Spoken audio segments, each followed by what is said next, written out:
Kata siapa sejarah bikin pusing? Nyatanya kita bisa makan di kelas, minum di kelas, tidur di kelas. Kakak, jangan deket-deket sama dia, Kak. Emangnya kenapa, Kak? Dia lagi stres, Kak, gara-gara kebanyakan belajar sejarah. Emangnya kakaknya sendiri nggak stres? Aku, ya enggak lah, kan aku belajar sejarah bareng teman-temanku. Kakak juga mau ikutan? Yaudah, yuk belajar sejarah peradaban India kuno bersama aku, Arisa Dediswara, nomor absen 7. Aku Aura Entan, nomor absen 10. Saya Rahadakta Putra Binaya, absen 31. Dan aku Raditya Fadli Baruna, nomor absen 30. Dan aku Isna Rahma Biliani, nomor absen 20. A few moments later. Dataran India merupakan kawasan subtropis yang memiliki curah hujan tinggi sehingga lebih hijau dan ramah untuk kehidupan. Sehingga banyak terjadi migrasi dari utara, terutama menuju lembah Indus yang terletak antara perbatasan India dan Pakistan modern. Sungai Indus mengalir dari bagian barat Himalaya menuju Laut Arab, memiliki 5 anak sungai. Hal ini memungkinkan untuk membentuk peradaban yang besar di sekitarnya. Sementara Sungai Gangga berada di selatan Himalaya, mengalir ke arah tenggara menuju ke Teluk Bengal melalui Nepal dan Bangladesh modern. Keduanya merupakan sungai besar di India dan menjadi sumber kehidupan yang penting bagi perkembangan peradaban India kuno. Peradaban India kuno adalah peradaban manusia tertua yang ditemukan di Asia Selatan. Temuan ini menjadi awal perkembangan masyarakat India yang erat dengan kebudayaan dan kepercayaan Hindu. Lembah Sungai Indus yang subur menjadi lokasi yang baik untuk kehidupan masyarakat seperti halnya di Mesir dan Mesopotamia. Peradaban ini dialami bangsa Dravida dan berkembang sekitar 2800 sampai 500 sebelum Masehi dan menghasilkan peninggalan arsitektur penting berupa kota Mohenjo-daro dan Harappa. Peradaban ini kemudian didominasi oleh bangsa Arya yang datang dari utara dan memindahkan pusat peradaban di Lembah Gangga. Percampuran kebudayaan kemudian menghasilkan konsep Hinduisme yang masih bertahan hingga saat ini. Selanjutnya ada perkembangan peradaban India kuno. Peradaban Sungai Indus merupakan bagian utama dari India kuno.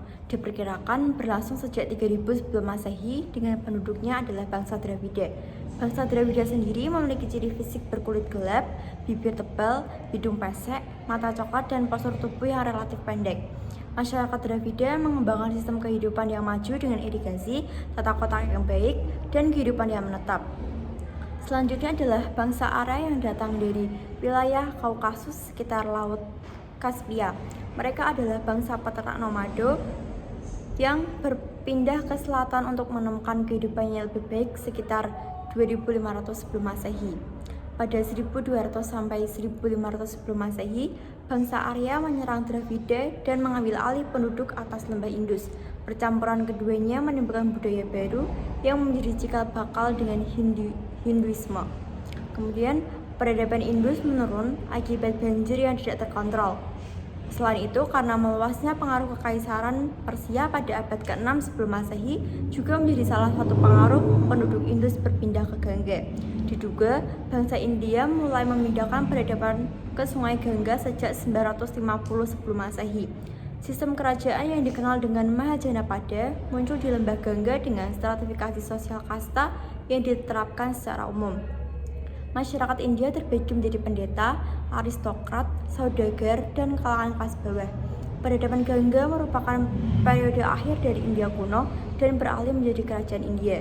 Peradaban lembah Sungai Gangga memunculkan 2 agama besar di dunia, yaitu agama Hindu dan Buddha, sehingga dianggap sebagai tempat keramat dan suci bagi penganut Hindu India. Dan kali ini saya akan menjelaskan tentang kehidupan India kuno, tentang ekonominya. Ekonomi bangsa Dravida di Indus berfokus pada kehidupan perkotaan dan pertanian. Mereka menghasilkan kehidupan masyarakat yang maju serta hidup secara independen tanpa catatan perdagangan yang intensif dengan pihak luar. Sementara itu, bangsa Arya yang menguasai di kemudian hari memperkenalkan sistem peternakan dan perpindahan kehidupan ketika berpindah ke Gangga.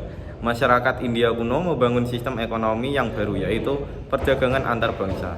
Pedagang India memiliki relasi dari Arab sampai ke Nusantara, bertukar baik komoditas ekonomi maupun pengaruh. Secara politik, kehidupan masyarakat India baru terlihat jelas sejak tumbuhnya peradaban Gangga. Sementara di Indus hanya diketahui bahwa terbentuk komunitas-komunitas perkotaan yang maju dan pertanian. Sementara di Gangga, sistem monarki terbentuk secara utuh dan didukung oleh stratifikasi sosial yang kuat. Pergantian kekuasaan sering terjadi di Gangga, namun peradaban Gangga merupakan titik tolak munculnya negara India yang meliputi seluruh subkontinen Asia Selatan. Selanjutnya ada masa pemerintahan dari India kuno. Di sini kami membaginya menjadi 5 bagian. Yang pertama ada setelah berhasil menguasai Persia, Sultan Iskandar Zulkarnain melanjutkan ekspansi dan menduduki India pada tahun 327 sebelum Masehi melalui celah Khyber di pegunungan Himalaya. Yang kedua, pendudukan yang dilakukan oleh pasukan Iskandar Zulkarnain hanya sampai di daerah Munjab. Yang ketiga, pada tahun 324 sebelum Masehi muncul gerakan di bawah Chandragupta. Yang keempat, setelah Iskandar Zulkarnain meninggal tahun 322 sebelum Masehi, pasukannya berhasil diusir dari daerah Munjab dan selanjutnya berdirilah kerajaan Maurya dengan ibu kota di Pataliputra dengan rajanya adalah Chandragupta. Yang terakhir atau yang kelima, Asoka memerintah kerajaan Maurya dari tahun 268 sampai 282 sebelum Masehi.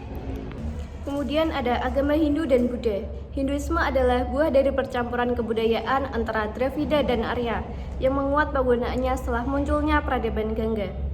Hinduisme merupakan sebuah kepercayaan yang dianut oleh bangsa India di mana kepercayaan ini meliputi berbagai sendi kehidupan.